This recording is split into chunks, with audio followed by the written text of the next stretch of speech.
Dans la vidéo précédente, on a établi la formule, une formule pour calculer la puissance maximale reçue par un élément récepteur, par un résisteur ou une résistance si tu préfères. Là, on a un circuit qui est appelé un pont Weston ou Weston, je ne sais pas trop comment ça s'appelle. Weston ou Weston, quelque chose comme ça. 1, 2, 3 et 4 forment un losange. Et ça s'appelle un pont de Weston. Et à l'intérieur, on a la résistance R. Maintenant, il s'agit de déterminer la valeur de R pour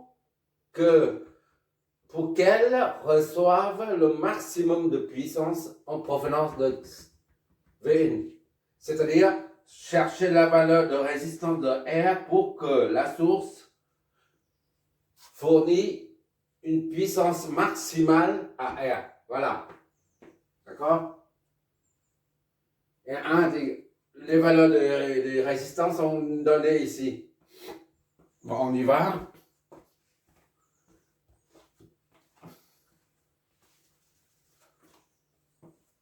On a trouvé la formule qui est, je mets ça dans un coin, la puissance maxi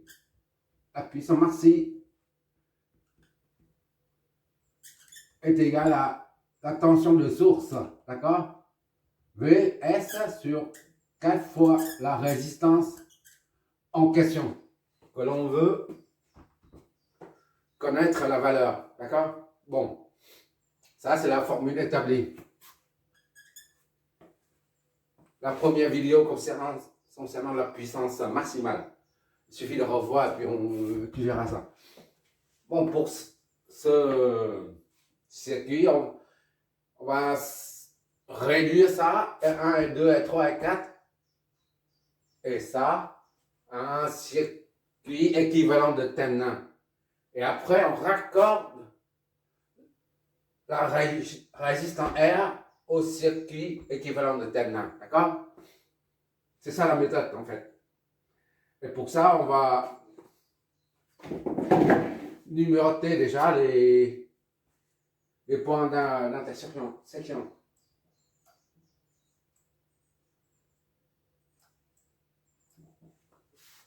On va noter ici A, ici B, ici C. A, B, C. Et D en bas. Maintenant, il faut redessiner le circuit.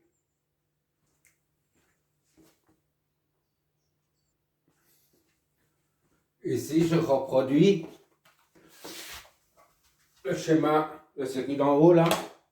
Il s'agit maintenant de déterminer le circuit équivalent de Thevenin, d'accord? Sans cette résistance. Là, R1, c'est le point A, l'intersection est là, la R1, puis le point B, ici R2, de A, ça traverse R2, ça arrive jusqu'à C, d'accord? De C, ça traverse R4 jusqu'à D. D, c'est là. Et puis de B jusqu'à D, on a R3, B jusqu'à D.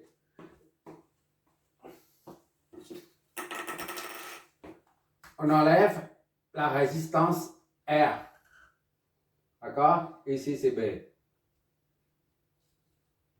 B ici, là, c'est la même chose que là. On met tout proche. B et C. D'accord?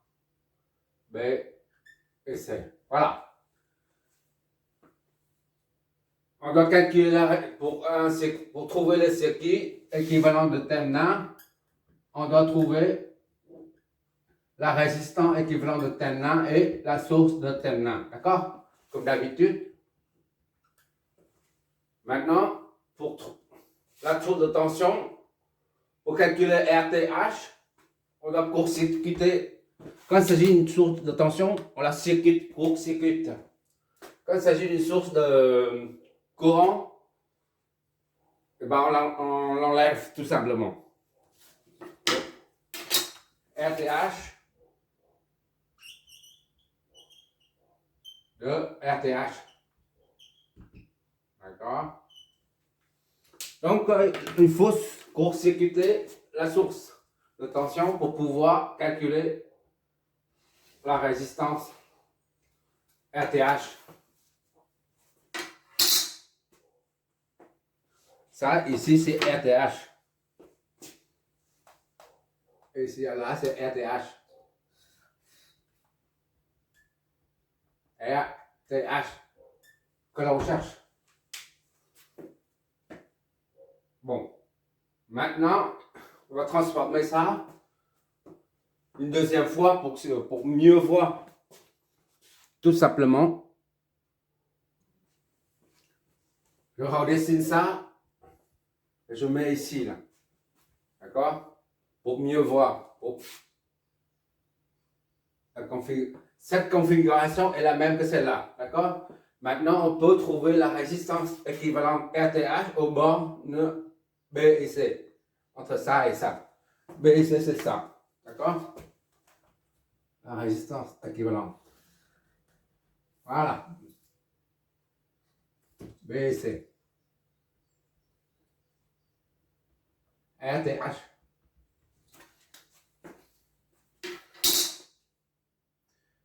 BAD, on prend RBAD, BAD,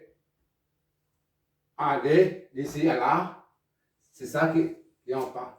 C'est deux qui sont en parallèle, BAD. Est égal à R1 produit sur somme.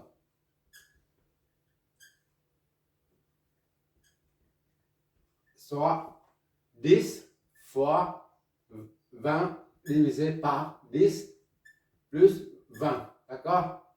200 divisé par 30. C'est-à-dire est égal à RBAD 20 sur 3. Primo. Maintenant, CAD ou ADC, c'est la même chose. ADC ici,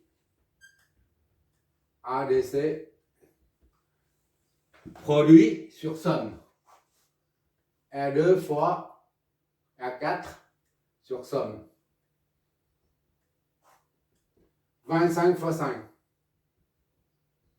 25 plus 5. 125 divisé par 30. D'accord? Ou on prend directement. Donc, c'est combien ça? R ADC est égal à 125 sur 30.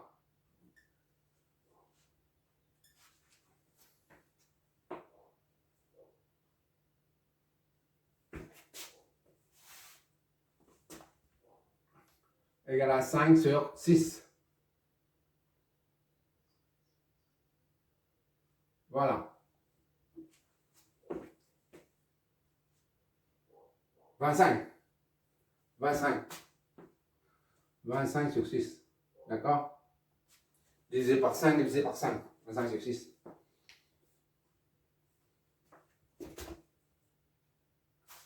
RBC, RTH est égal à RBC est égal à RBAD plus RADC.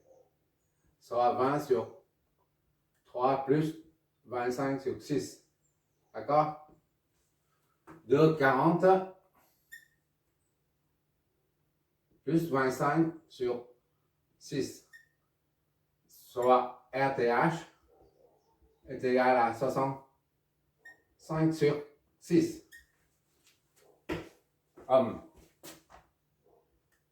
Voilà.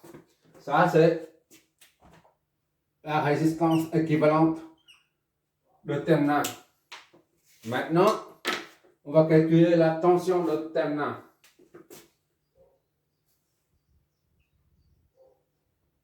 VTH.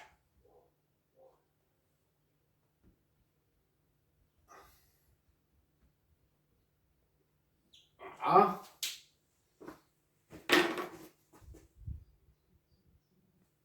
Pour calculer VTH, je vais reprendre le schéma là.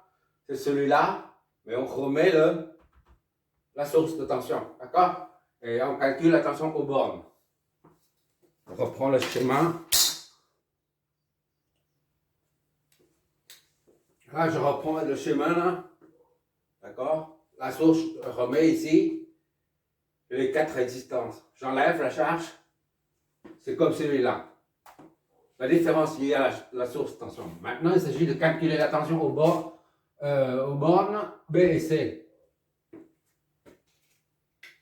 Donc, ici, c'est, on va dire, Vn là. Vn qui est là. Vn. D'accord? Ah.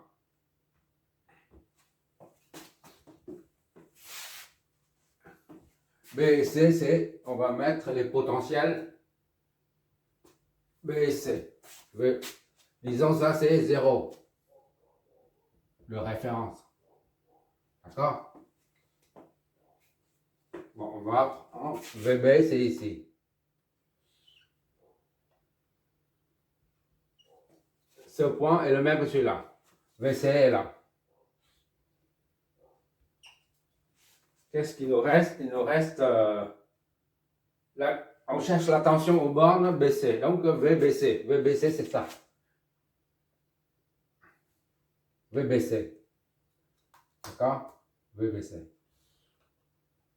Voilà. VBC. VBC. R. VBC est égal à VTH. C'est ce qu'on cherche, nous. La tension équivalente de Thermin.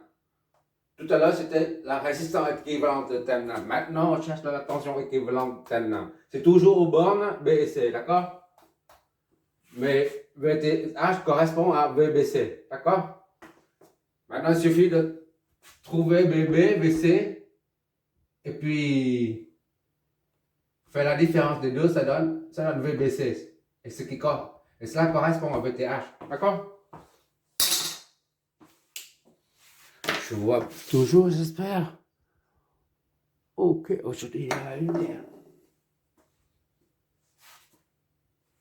VB, ça nous donne quoi? VB, on calcule VB. VB est égal à... On applique le pont diviseur de temps. De tension à ce niveau-là. VB est égal à R talon, R3 divisé par la somme des deux, multiplié par la source de tension ici. VB est égal à R3 sur R1 plus R3 multiplié par V1. D'accord? Pour diviser la tension.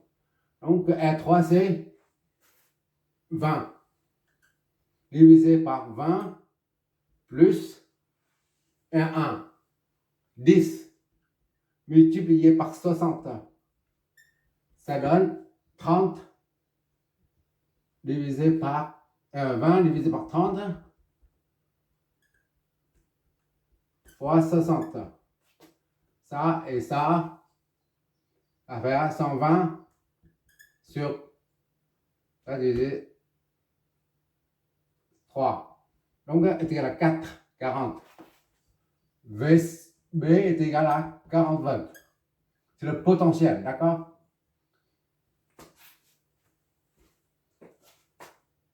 Maintenant, VC est égal à... On applique le pont diviseur de tension cette fois-ci à cette branche-là. C'est R talon, c'est R4 divisé par la somme des deux multiplié par la tension de source. Donc c'est R4 divisé par R4 plus R2, le tout fois V1.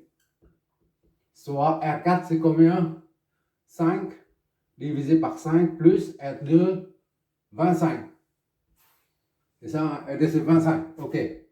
multiplié par 60. Ça donne 5 sur 30. D'accord? Ah, oui, c'est ça. 5 sur 30 multiplié par 60. Ça fait 5 fois 2. VC est égal à 10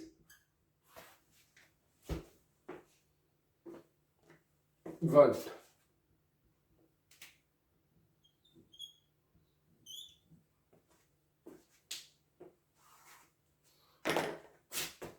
Or, VTH, VBC,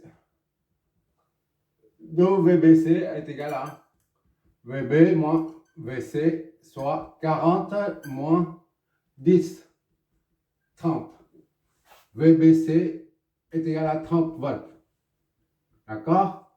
Or, VTH est égal à VBC. Soit VTH est égal à 30 volts. Ok, d'accord? 30 volts. Donc, on a les deux éléments nécessaires qui constituent le circuit équivalent terminal. C'est-à-dire, on a le circuit équivalent de terminal qui est composé d'une résistance équivalent de terminal qui est RTH est égal à 65 sur 6. D'accord? 65 sur 6 ohms. Et la source de terminal est combien ça? 30 volts. VTH 30 volts. Voilà.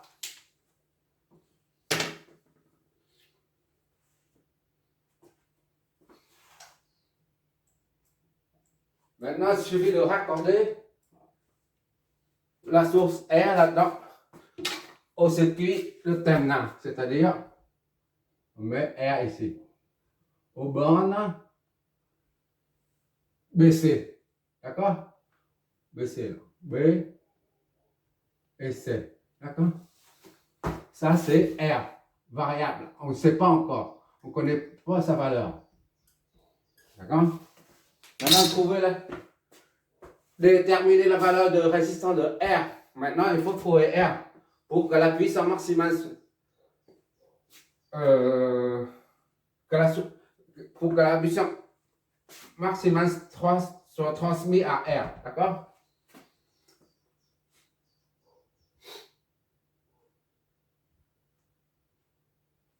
VR, on va utiliser le pont.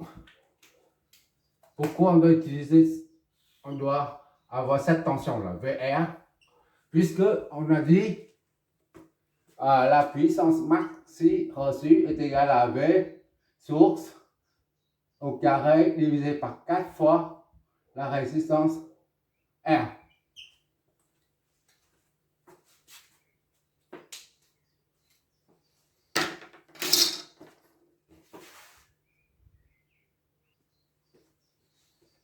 On marque VF, c'est pour pouvoir vérifier après, d'accord? Bon, maintenant, il s'agit d'appliquer la formule qui est là. Notre formule, la formule qu'on a développée ensemble. La puissance est maxi, PR est maxi, quand la résistance de charge est égale à la résistance de ligne, c'est-à-dire RTH ici. D'accord? Donc, on applique cette formule-là.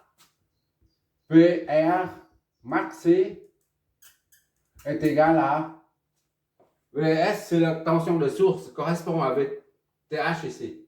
D'accord? V source, c'est VTH, parce qu'on a réduit le circuit initial à ce circuit-là. La tension de source du circuit initial, c'est V 60. Mais la tension de source du circuit équivalent de terminal, c'est VTH. D'accord? Donc, la tension de source, on va mettre en dessous. La tension de source, PR maxi, est égal à la tension de source, VTH, au carré divisé par 4 fois la puissance émarcée quand la résistance de charge est égale à la résistance de ligne. D'accord? Donc, pour puissance maxi, il faut remplacer R par ça. RTH. RTH. Voilà. Ainsi, on a PR maxi est égal à VTH, c'est 30 au carré divisé par 4 fois RTH. 65 sur 6.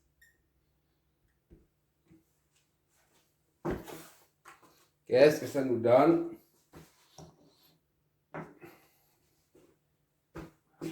Au carré plus moins sur 4 fois 65 sur 66. Voilà.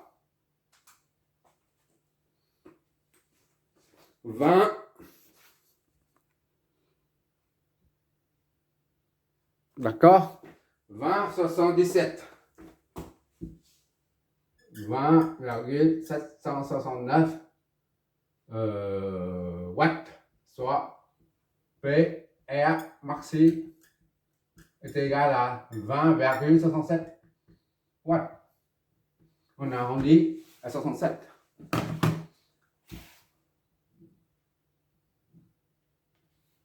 On a dit, on a pris ça pour vérifier, on vérifie par un pont divisé de tension. Vérification. Via le pont de diviseur de tension.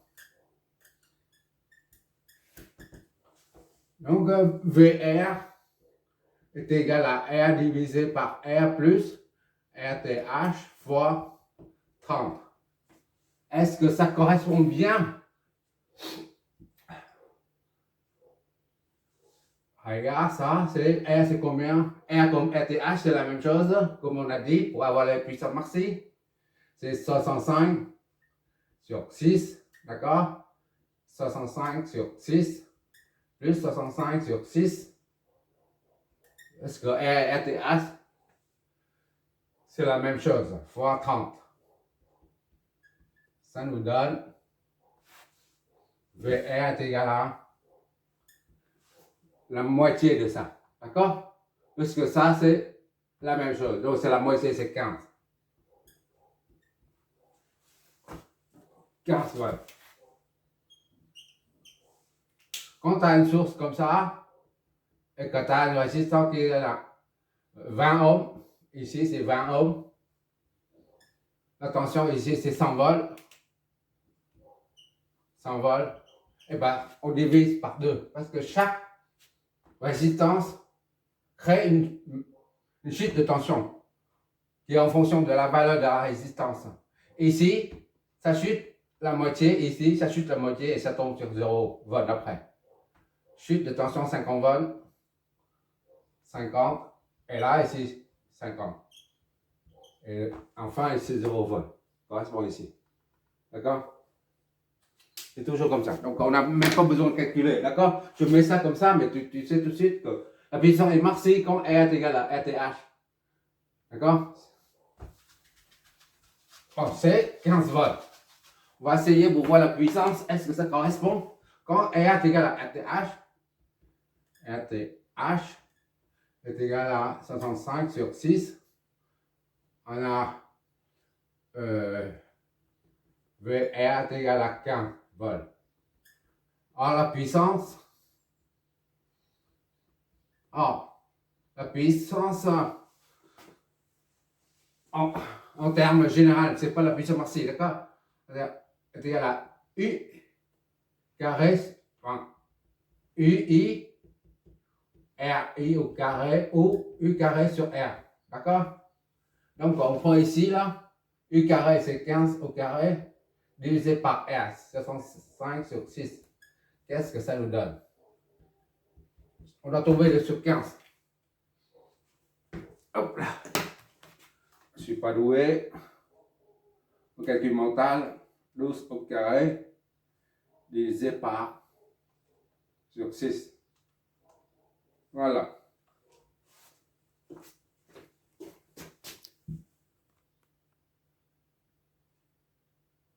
On retrouve donc le même résultat. D'accord? 20,77 watts. Voilà, c'est terminé.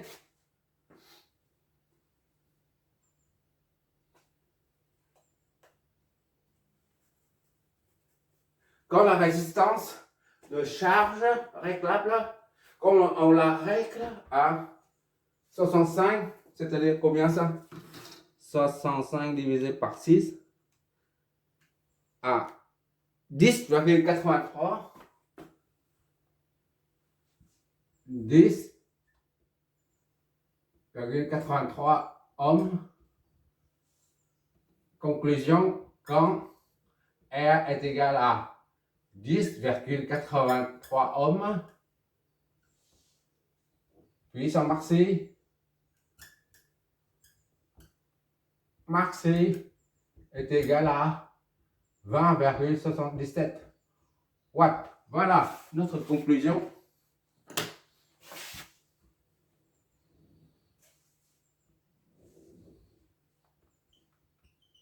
Il faut donc régler la résistance de charge à cette valeur-là, 10,83 ohms, pour qu'elle reçoive le maximum de puissance en provenance de la source VN.